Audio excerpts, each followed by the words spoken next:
Para muchos jóvenes, los gastos de la universidad son un tema muy complicado porque no tienen fuente de ingresos. En la carta de hoy conoceremos el caso de una estudiante que está en el último año de su carrera, pero además de no tener fuente de ingresos, está llena de deudas. ¿Qué podrá hacer para no tener que sacrificar sus estudios, salir de deudas y mejorar su situación?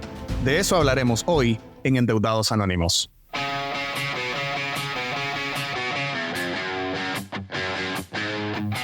¿Qué tal? Estamos nuevamente en otro episodio más de Endeudados Anónimos. Nosotros recibimos cartas de personas en algún tipo de situación económica difícil, con alguna deuda o muchas deudas, o que fueron estafadas, o que están desesperadas y quieren salir de alguna situación complicada en sus vidas en temas de dinero y de finanzas. Esas cartas nos llegan, en algunos casos, a nosotros, al podcast, pero también a la experta en finanzas personales, Elaine Miranda.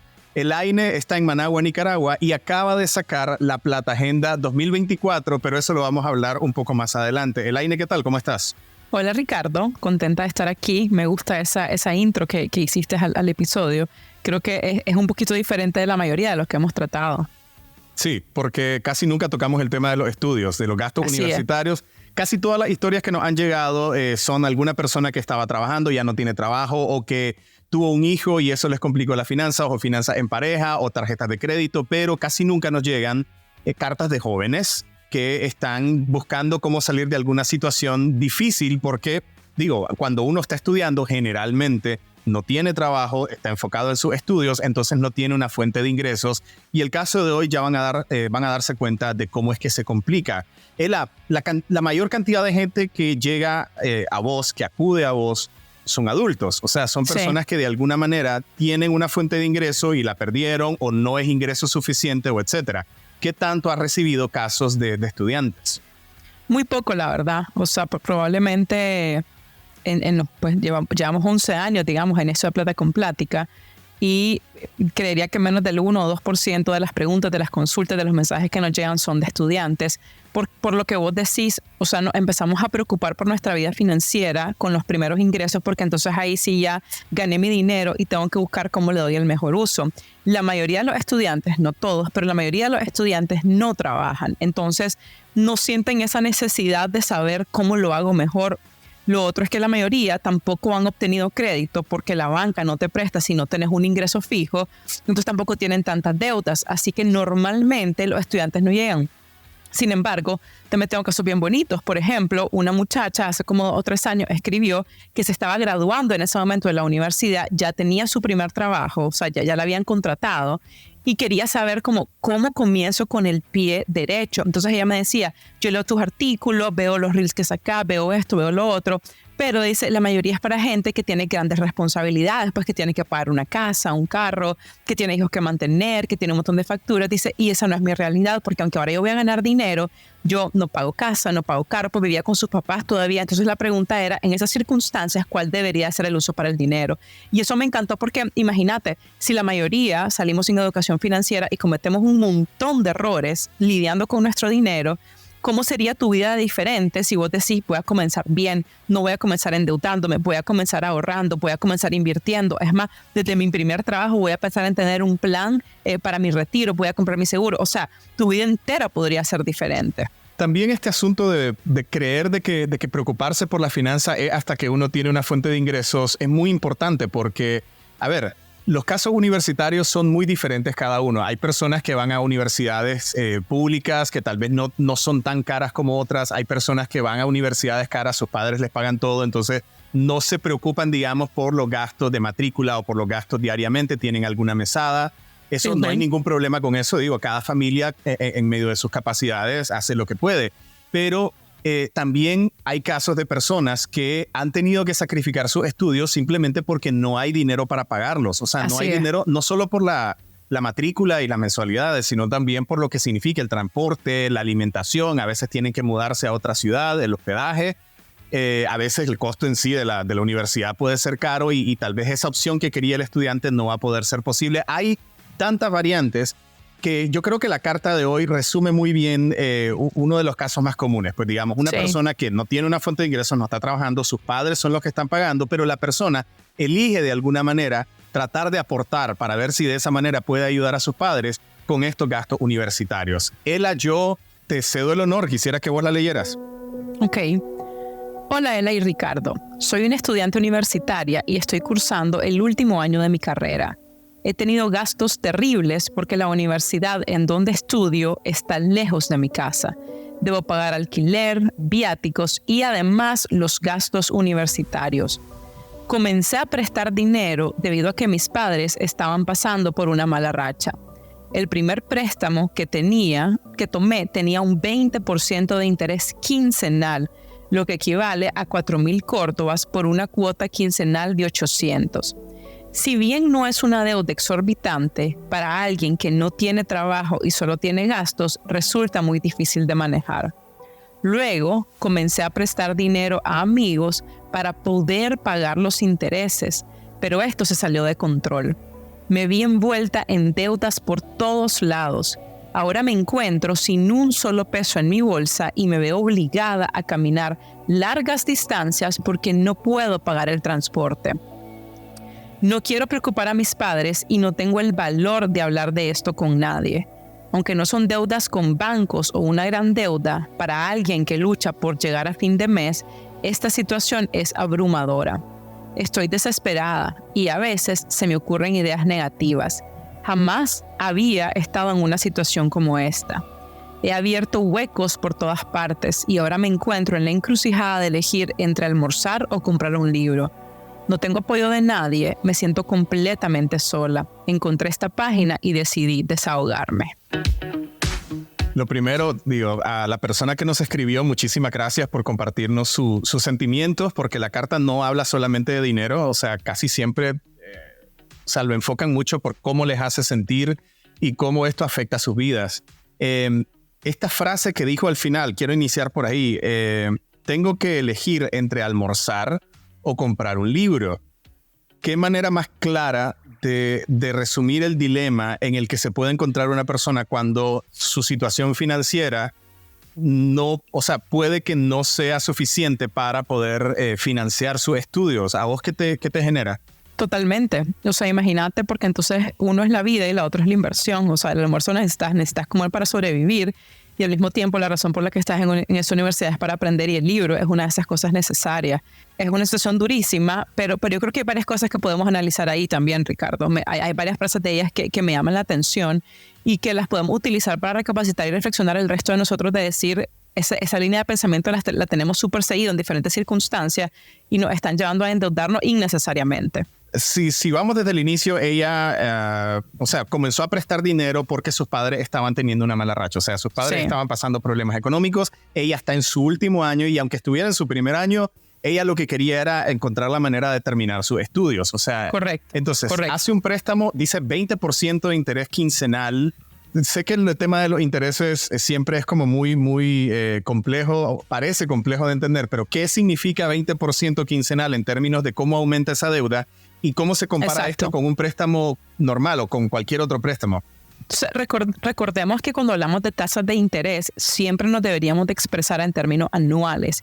Lamentablemente, sobre todo en países como los de América Latina, en los que las tasas son tan altas, los bancos y la financiera, y en este caso también los prestamistas, han encontrado una manera de que la tasa no suene tan alta y es poniéndola mensual, quincenal, semanal, diaria. Entonces, a medida que el número, el 20, el 15, lo que sea, va bajando, uno casi siente que es gratis, ¿verdad? O sea, entre más cercano al cero quiere decir que menos me está costando.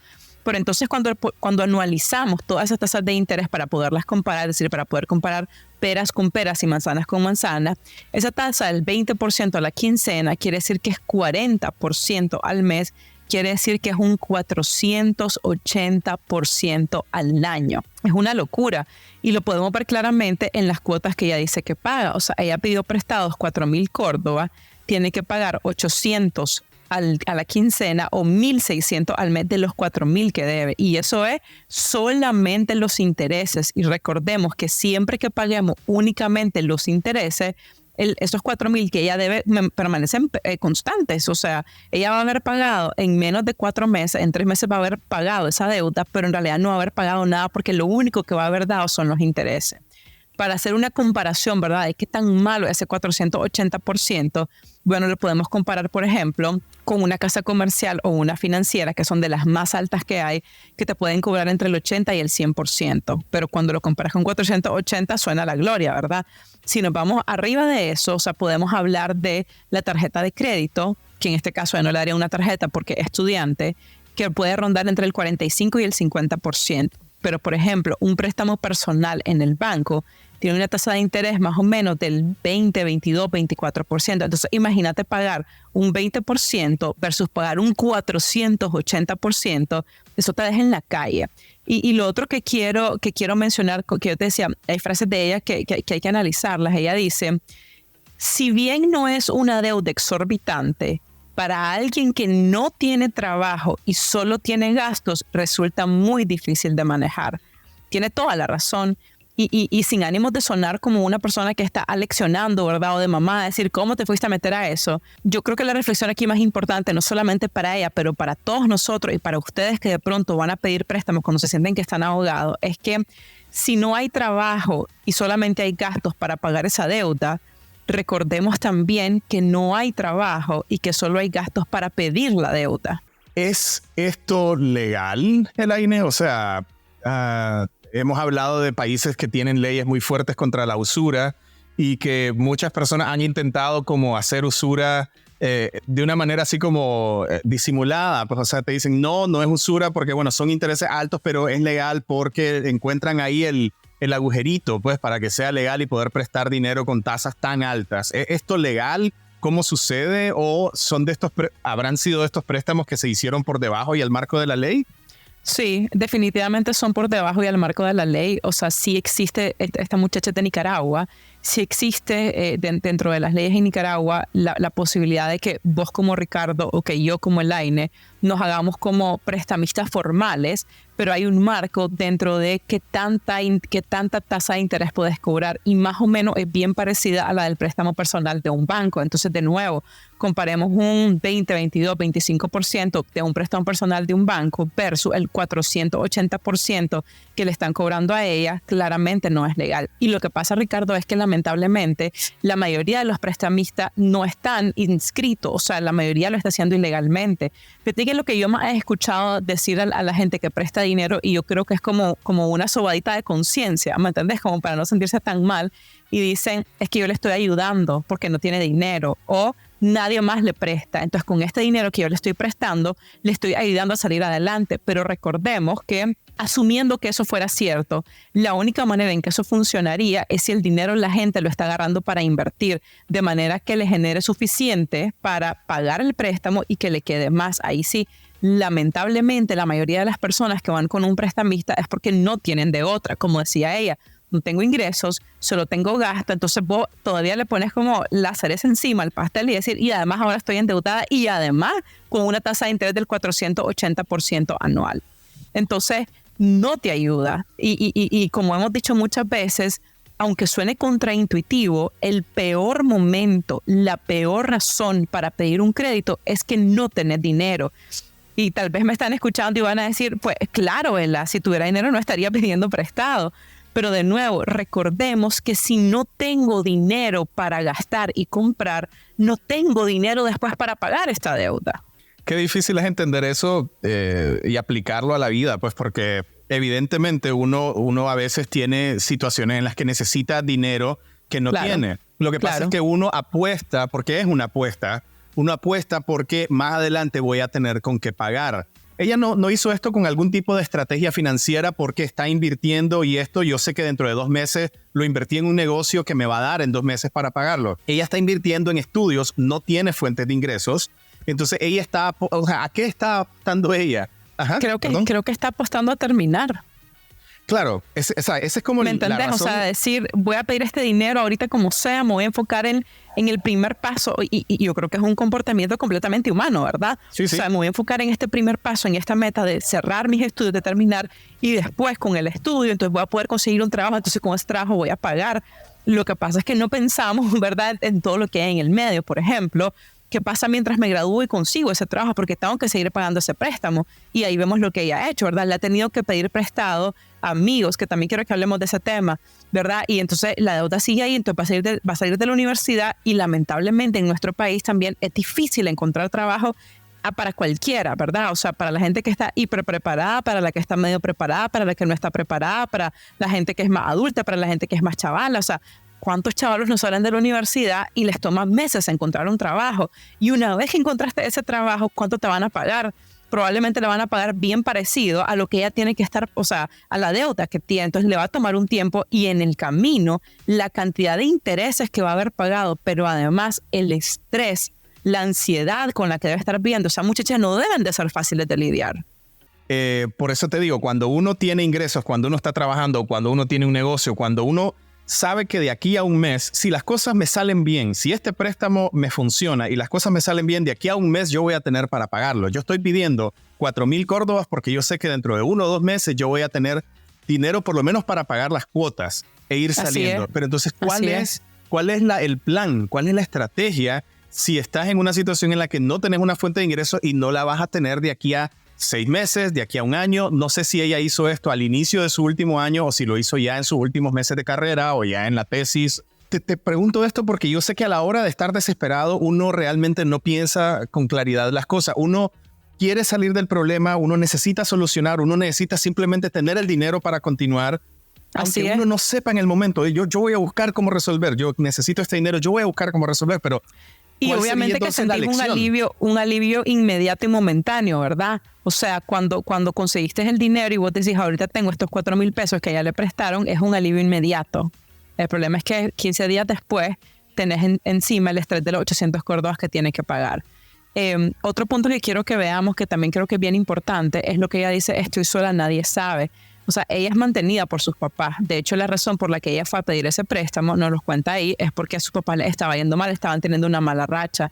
Entonces, esa costumbre que tenemos de que del dinero no se habla, que cómo les voy a decir, cómo se van a dar cuenta, les tiene que decir, porque su fuente de ingreso en estos momentos son sus papás. Y te lo digo como mamá, pues, o sea, uno siempre va a querer apoyar a sus hijos, ¿verdad? Y como hijos a veces sentimos que decepcionamos a nuestros papás y alrededor de la deuda hay también un sentimiento de culpa y de vergüenza. Y más en el caso de ellos que le hizo a escondidas, que ahora la tasa de interés es alta, que se metió en esto de empezar a cavar otros hoyos para tapar otro. Ahora la bomba probablemente que siente, que tiene que decir, es bien fuerte, pero si no la dice, va a ser más fuerte y va a ser peor después, va a ser peor más adelante. Tenemos que romper con esa idea de que la deuda es culpa y es vergüenza, y con esa idea de que los problemas financieros no los tenemos que callar. Y fíjate que uno de mis lecciones que he tenido en la última semana es que entre más compartimos nuestros problemas, y voy a hablar de problemas de empresas, ¿verdad? Y de finanzas, no voy a hablar de problemas personales, pero entre más compartimos, sobre todo cuando estamos en este hoyo, ¿verdad? En el que no sabemos cómo salir, no sabemos qué hacer, y lo empezamos a compartir con la gente, buenas cosas te comienzan a pasar. Primero, porque al desahogarte puede que penses mejor, ¿verdad? ¿Qué más puedes hacer? Y segundo, porque parece mentira, fíjate, la cantidad de gente correcta, cuando uno se lo cuenta, que está dispuesta a ayudarte y que puede tener X conocimiento, X información, X contacto para ayudarte a salir de ese problema que tenés. Entonces, en el caso de ella, guardárselo aumenta su ansiedad, aumenta su estrés y no le ayuda a salir del hoyo. Pongámosle que, digo, y esto estoy muy, muy de acuerdo con lo que estás diciendo. Muy seguramente en esa actitud y con ese espíritu de buscar ayuda fue que ella acudió donde sus amigos a prestarle dinero. No sé si tal vez los amigos se lo ofrecieron o sea, genuinamente intentando ayudarle. Pero digo, dinero es dinero, cuentas claras conservan amistades, y de pronto ella se vio en una situación en la que ya no podía tampoco pagarles a ellos. Ella misma dice que les prestó dinero, les pidió prestado dinero para pagar los intereses. O sea, ni siquiera como, o sea, préstame vos o présteme ustedes y salgo de este otro problema, sino me prestan para que este otro problema no lo logre solucionar, pero al menos no empeore. Entonces, es como para mantenerlo ahí contenido. Como para mantenerlo contenido y como vos decís, no se estalle la bomba. Pero bueno, esto lo que hizo fue acumularle más todavía a la carga explosiva, porque entonces ahora no solo le debe a la gente con la que tenía ese préstamo inicial de 20% de interés quincenal, sino también a sus amigos que, digamos, puede ser que se los hayan prestado sin intereses, pero ella no tiene cómo pagarles. O sea, pedís prestado para pagar los intereses, pero como el principal sigue ahí, vas a tener que seguir pagando esa misma cantidad de intereses, pero además ahora también se los debes a otra persona. Entonces, la magnitud de la deuda que ella ha creado al pedir prestado para pagar los intereses es una bomba, y por eso es súper importante que hable con su papá y que les diga y que juntos encuentren una solución. Y lo otro es que ella dice, no tengo trabajo. Yo creo que hay cosas que se pueden buscar qué hacer, pues, o sea, yo conozco y he conocido a lo largo de mi vida, ¿verdad?, a muchas personas que estudian, que están en la universidad y que mientras están estudiando encuentran un trabajo medio tiempo, empiezan a hacer trabajo freelanceado, ya por último venden por catálogo, ¿me entiendes? De estas cuestiones de Avon, de Oriflame, de todas estas, y van ganando su dinerito, ¿me entendés? Entonces, tal vez así como dijo, necesito poder terminar de pagar mis estudios y voy a pedir este préstamo, de pronto también dedicarle ese tiempo a decir qué más puedo hacer, porque a veces uno se enfrasca en que es que yo soy estudiante y nadie me va a contratar porque no he salido, pero no es cierto. Y te pongo un ejemplo, cuando yo estaba estudiando la universidad hubo un semestre que empecé a trabajar medio tiempo, entonces trabajaba de 8 a 1, iba al trabajo pues 5 horas, eso era como el medio tiempo, iba a clases a la universidad de 2 de la tarde a 10 de la noche. O sea, terminaba fundida, terminaba fumigada, y no era un montón de plata, pues porque era medio tiempo, era una especie de pasantía, entonces, pero ayuda, ¿me entiendes? Y se puede hacer. Entonces, de nuevo, siempre es como cómo sopesamos, ¿verdad? Me quiero dedicar full time a ser estudiante y no quiero trabajar, pero tengo este estrés de esta deuda que no me deja dormir, o busco cómo socarla durante unos meses, ¿verdad? Trabajar, además me va a servir de experiencia para pagar y abonar esa deuda. Pero definitivamente el hablar con sus papás yo creo que es súper importante porque son los que están supliendo el dinero ahorita. Quería preguntarte, ella hace el comentario de, aunque no son deudas con bancos, total, y creo que lo dice como si fuese algo...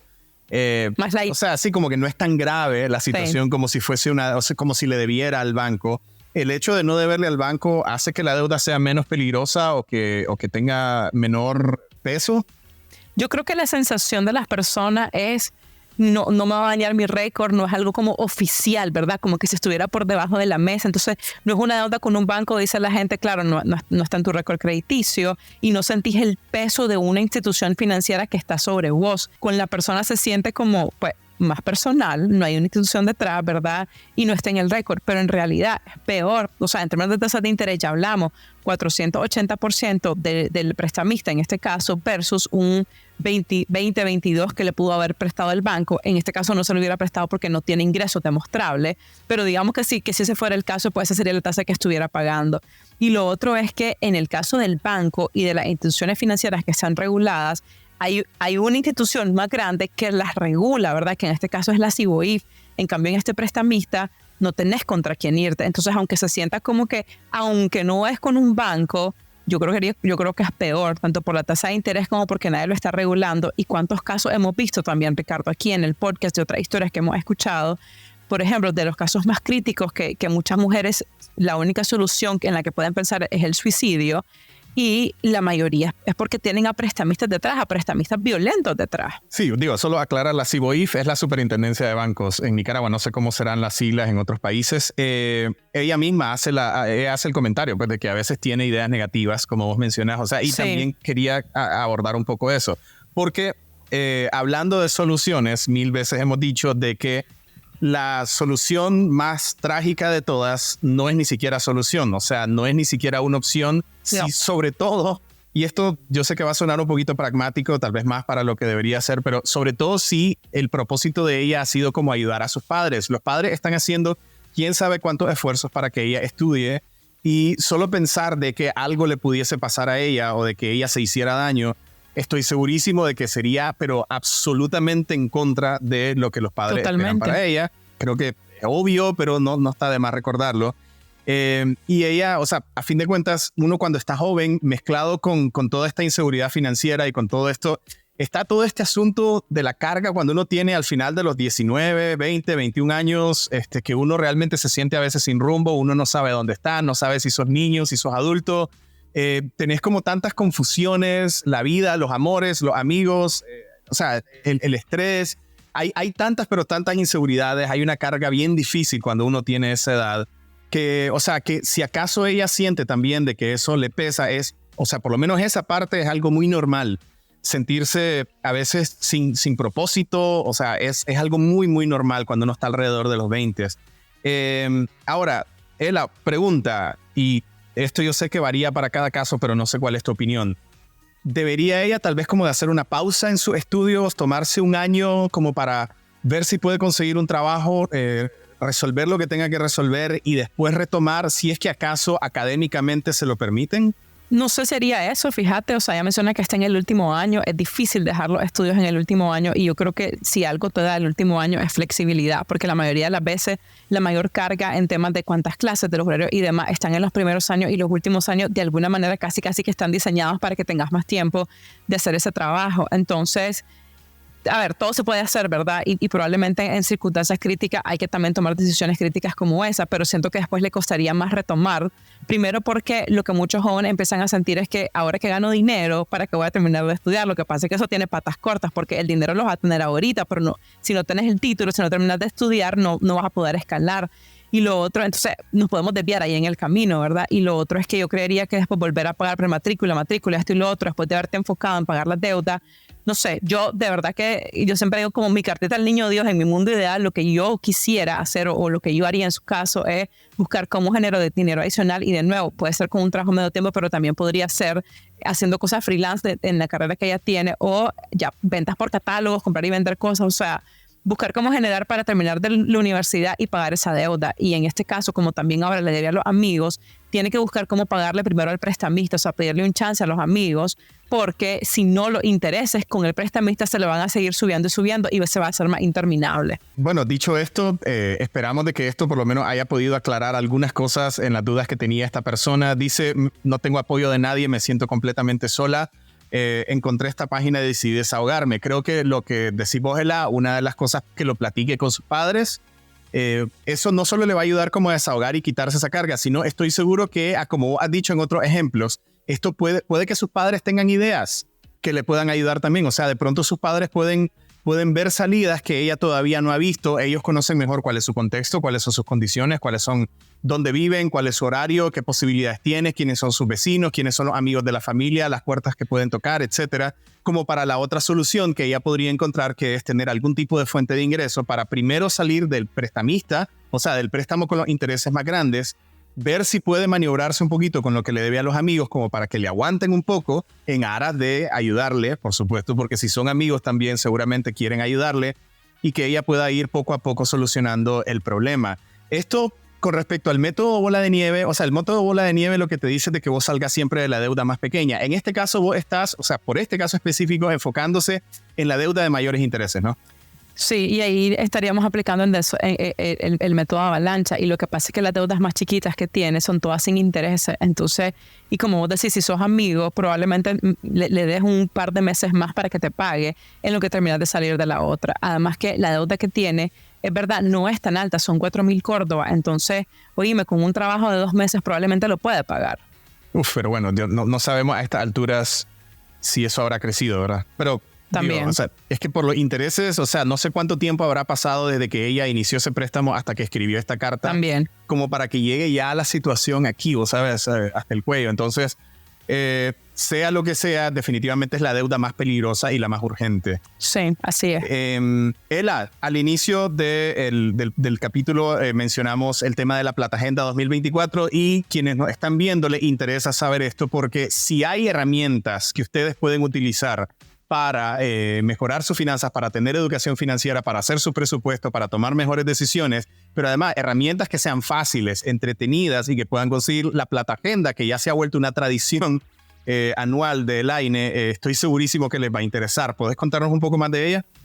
Sí, la Plata Agenda 2024 la acabamos de lanzar, es nuestro producto estrella en Plata con Plata y que esta es la séptima edición y está enfocado en la construcción de hábitos financieros. Entonces, para quienes son usuarios de la Plata Agenda y para quienes no lo son, mejor dicho, la Plata Agenda es una agenda, pero una agenda financiera. Entonces tiene igual que una agenda, todos los días, la fecha y demás, pero todos los mensajes que tiene un tip diario para manejar tus finanzas personales, cuenta con un formato de presupuesto y control de gastos todos los meses dividido por quincena y tiene un montón de contenido de educación financiera, y los ejercicios de este año de educación financiera están basados en el libro de hábitos atómicos de James Clear, que se los he recomendado un montón de veces, es un libro buenísimo. Entonces decidimos extraer esos ejercicios y aplicarlos a las finanzas personales para ayudarles con esa construcción de buenos hábitos financieros.